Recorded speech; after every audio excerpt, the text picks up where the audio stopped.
Знаете, история любого города — это всегда что-то большее, чем просто сухая хроника дат и строек.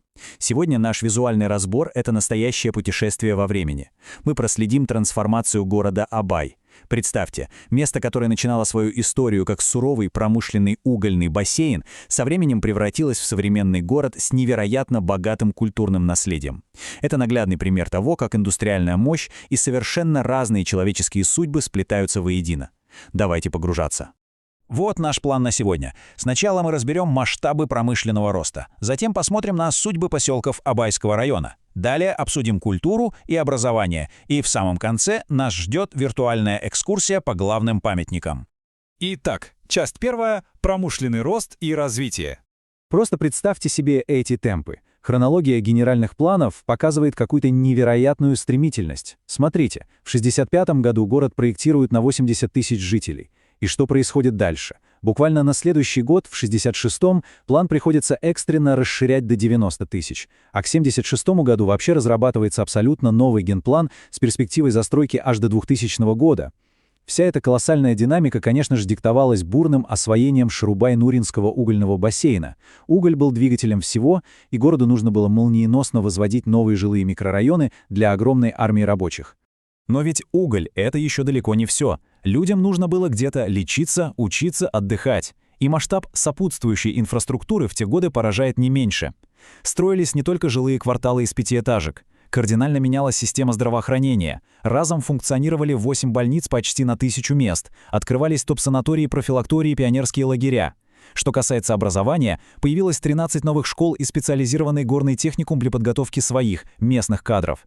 По сути, это была титаническая работа по созданию полноценной жизни с нуля. Переходим ко второй части. Судьбы поселков Абайского района. Если мы немного отдалимся от самого города, то увидим живые человеческие истории. Вот, к примеру, поселок Караган. Уникальное было место. Настоящий дом для многонациональной общины. Бок о бок жили казахи, татары, русские, а также множество немецких семей, например, Амент или Шнайдер, которые были сосланы сюда из Поволжья в 40-е годы. Но, к сожалению, развитие этого дружного поселка пришлось полностью остановить. Караган оказался в зоне санитарной вредности от шахты Топарская. То есть промышленность, с одной стороны, давала жизнь, а с другой диктовала вот такие жесткие условия. А вот другой пример — поселок Вольный. Название-то какое говорящее, да? В 40-е и 50-е годы здесь располагалось 5-е отделение Карлага. И после освобождения многие заключенные оставались тут на так называемом вольном поселении. И знаете, что удивительно? Из этих суровых условий выросла невероятная плеяда талантов. Просто послушайте. Чемпион Европы по боксу Серик Нурказов, выпускник Кембриджа и экс-сенатор Уалихан Кайсаров, доктор технических наук Геннадий Пивень, заслуженный горняк Ибрагим Аль-Батыров. Это просто потрясающее доказательство силы человеческого духа. Станция Кызыл — еще одна очень важная демографическая точка нашего разбора. В период расцвета это было яркое, шумное поселение с собственным клубом, школой, библиотекой. Около 70% жителей тогда составляли этнические немцы. И так было вплоть до 90-х годов, когда произошла массовая миграция на историческую родину.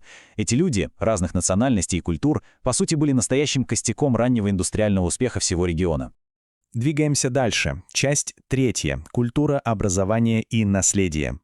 И вот тут возникает интересный вопрос, с которым сталкиваются многие быстрорастущие города. Как должны переименовываться улицы в современную эпоху? Ландшафт любого города — это зеркало своего времени, и по мере развития общества совершенно естественно возникает потребность обновить публичные пространства. Город начинает отказываться от идеологически устаревших названий, чтобы точнее отразить свою современную культурную идентичность. Давайте посмотрим, как это выглядит на практике. С одной стороны, мы имеем старые идеологические названия, унаследованные от советского прошлого. Ленина, Карла Маркса, Калинина, а с другой предлагаются новые имена исторических личностей, которые внесли колоссальный вклад в культуру. Это Сакин Сейфуллин, Ильяс Жансугуров, Аль-Фараби, ну и, конечно же, сам Абай Кунанбаев. То есть происходит плавный переход от политических фигур прошлого к признанным культурным символам. Конечно, важнейшей точкой притяжения в городе всегда был Дом культуры. Его открыли еще в 1959 году специально для шахтеров. Именно здесь зарождались легендарные коллективы. Вспомнить хотя бы хореографический ансамбль «Веселка». И самое классное, что это место не осталось где-то в прошлом. В 1999 году Дом культуры реорганизовали в районный центр, и сегодня он буквально кипит жизнью. Там работают 14 творческих коллективов, включая ансамбль казахской народной песни «Зире». Настоящий маяк креативности. Ну и, наконец, часть 4. Небольшая виртуальная экскурсия по памятникам. Просто вдумайтесь в эту цифру — 702. Это не какая-то абстрактная статистика. Это точное количество имен, высеченных на гранитной стене памяти у монумента славы героям Великой Отечественной войны. Сам монумент со стелой высотой 16 метров открыли в Центральном парке в ноябре 2017 года. 702 конкретные человеческие судьбы. Это очень тяжелый, но абсолютно необходимый для памяти города факт. И что еще важнее, память не ограничивается только центром. К истории невероятно бережно относятся по всему Абайскому району. Практически в каждом поселке, будь то Коксу, Топар, Дубовка или Жартас, воздвигнуты свои мемориалы. Где-то это скромные отшлифованные камни, где-то кирпичные обелиски, которые строили сами местные жители и предприниматели. Это формирует такую, знаете, непрерывную сеть памяти по всему региону. А теперь давайте посмотрим, как эволюционировал главный памятник города — монумент самому Абаю Кунанбаеву. В 1974 году установили парковую скульптуру из чугуна высотой 4,5 метра, работы скульпторов Мусата и Мордвенцева. А вот в 2020-м, к 175-летию поэта, появился абсолютно новый, грандиозный монумент авторства Мустафина. Это уже бронза. Вес почти 6 тонн, а общая высота вместе с постаментом 10 метров. То есть росли масштабы города и пропорционально рос масштаб увековечивания великого мыслителя. А теперь давайте вернемся к тем самым скульптурам 2010 года авторства Рашида Кедрасова. В них заложен невероятный эмоциональный заряд. Слева стоит суровый солдат в плащ-палатке, крепко зажимающий автомат. Абсолютный символ непоколебимости. А справа пронзительный образ матери. Она буквально всем своим телом закрывает ребенка от ужасов войны. Вот этот контраст между воином-защитником и матерью, отчаянно оберегающей будущее, он действительно пробирает до мурашек. Обратите внимание на то, как город выражает свою скорбь через строгую, сдержанную геометрию. Этот мемориал из черного гранита высотой более 3 метров спроектирован художником Игорем Баграмовым. Внутри гранитного треугольника установлена каменная каска ручной работы. Это очень торжественное напоминание о трагедии 21 года на шахте Абайская, когда домой не вернулись 6 горняков. Их память навсегда увековечена в камне. Оценивая весь этот путь, мы видим поразительный контраст. Город, который когда-то начинался с суровых бараков, угольной пыли и тяжелого труда, сумел выстроить удивительный баланс.